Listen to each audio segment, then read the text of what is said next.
Since day one, Street Fighter has contained polarizing characters, the type who force you to play around their very specific tools. The classic examples of this are Dalsim and Zangief. With Sim, no matter who you pick, you need to navigate his wall of long limbs to get in and rush him down. Nearly everyone's game plan is the same, perhaps they achieve it in slightly different ways, but the outcome is 9 times out of 10 identical. You get in, get a knockdown, and try and abuse his lack of defensive options. This is a similar story with Zangief. Here you have to keep him out because his command grab mix-ups are too good and his damage output will destroy you in seconds. So you use fireballs or long range buttons to slowly chip away his health while trying to react to all of his reads attempting to get into your face. It's hard to distinguish between what is polarizing and what is simply just a matchup though. You could for example say that Gull is polarizing because of his sonic boom, or Sin is because of his beak driver. And you wouldn't be wrong. These are tools you have to very specifically play around, but for me, I define a character as polarizing because I have to ignore big elements of how my character is supposed to play to win. When I'm fighting a Temkin player for example, sure I can rush down, but for most characters, the risk reward of him backdashing a string and command throwing outweighs the reward so heavily that you can't in good conscience do it. A character that fits into my definition of polarizing, which I find really interesting, is Street Fighter Alpha 2's Rose. There are a couple of things about Rose that are very notable which we need to establish before anything else. She is widely considered to be one of the best characters in the game with good reason. Her crouch medium punch alone makes her terrifying. It beats a lot of stuff. Like a lot of stuff. Basically it beats everything and it's quick too, so good luck doing anything about it. Then you have her Soul Illusion Super, where she creates a copy of herself, allowing you to basically get free chip damage on a knockdown using drill. If an opponent tries to reversal it, they'll often trade and it will be in your favour, sometimes to an insane degree. There is even a whole host of bugs attached to it, such as unblockable slides or jump-ins that are invulnerable. It's completely obnoxious and I'm not entirely sure why anyone thought it was a good idea. She's got amazing anti-airs, a good via CC, amazing meter building, good combos, but none of this is what makes her polarizing. It's her alpha counter. For those that have never played Alpha 2, let me TLDR the alpha counter system for this game. When in block stun, you can spend 1 level of meter to hit the opponent by doing a reverse quarter circle back motion. So back, down, and then hitting a button. You have 2 versions of this alpha counter, a kick version and a punch version. This often breaks down into some kind of DP or some kind of roundhouse, not always but often. It's invulnerable but easily safe jumped. You can do things around it like a light attack, then block the alpha counter or try and cancel into a special to get around it. It's a very inoffensive mechanic that is simply put a tool to get the opponent off you for a bit of meter that's relatively safe. This however is not the case for Rose. Her punch alpha counter is a grab, but not just any grab. This isn't an SBD that does a fixed amount of damage, no, this is a grab that puts the opponent behind you and allows for a combo after. This is messed up for so many reasons and we're going to break down each of them and give a little bit of situational context to boot.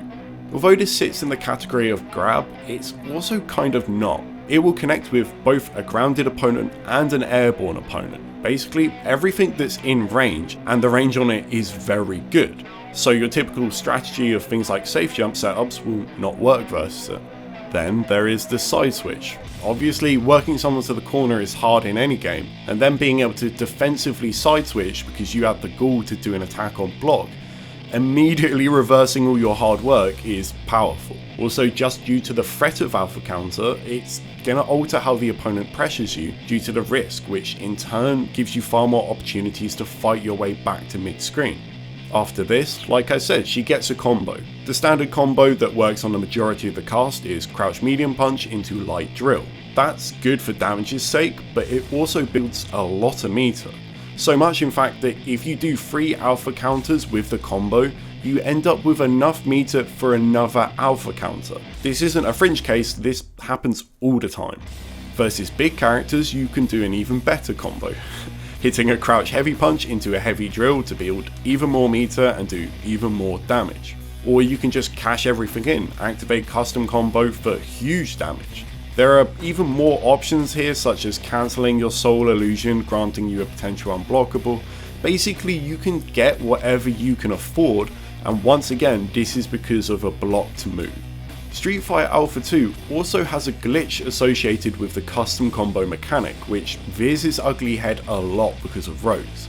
I'm not going to explain the custom combos in depth here, as I've done a video on it previously, but one thing I don't disclose there is when you activate this mechanic, you are forced to walk in the direction of your opponent upon startup. You can crouch to stop yourself, but even if the opponent jumps over you, you will not turn around. Named the inverted directions glitch, it occurs when you are knocked down just as you are landing or in the air during an activation. As you wake up, you won't get turned around for a couple of frames, and this means the opponent can do a meaty, but you have to block in the opposite direction. It's basically a cross up without crossing the opponent up.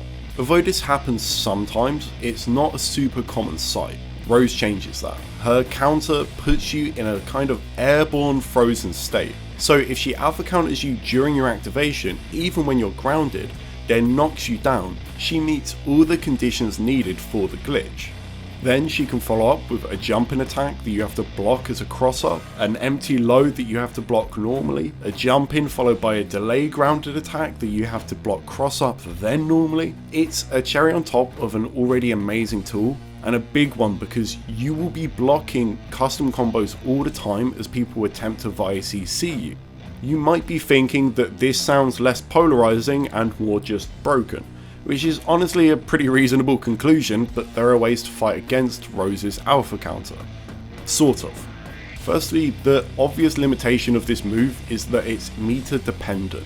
This is an older game, so although you do gain meter from being hit, it's not as much as you might be prone to expect. So rushing her down does work, especially considering she does not have a meterless reversal. The most important thing though is how this move is done.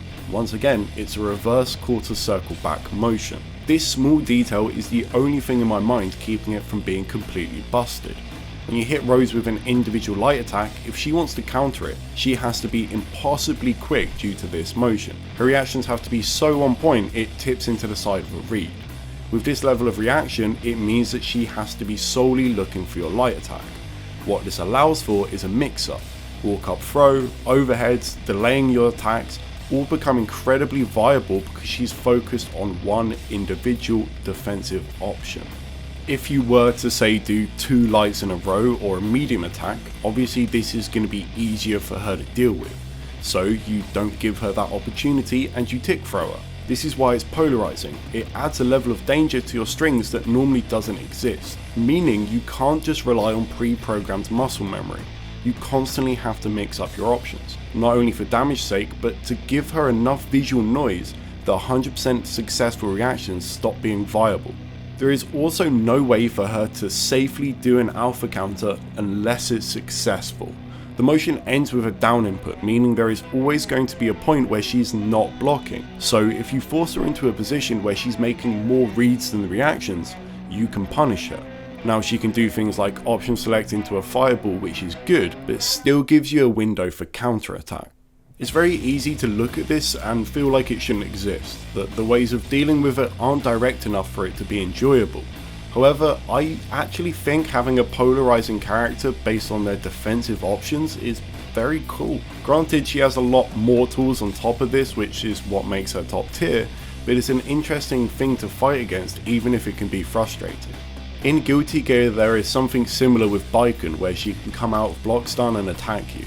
It works really well here because of how flexible Gatlings can be, giving you tons of options to trick her into making a mistake. When we look at these polarizing archetypes in fighting games, often it can be boiled down to zoner or grappler, and I think there is room for more of these defensive characters who force you to be calculated and considered on offense, especially in the current day where rushdown is prevalent in most fighting game metas.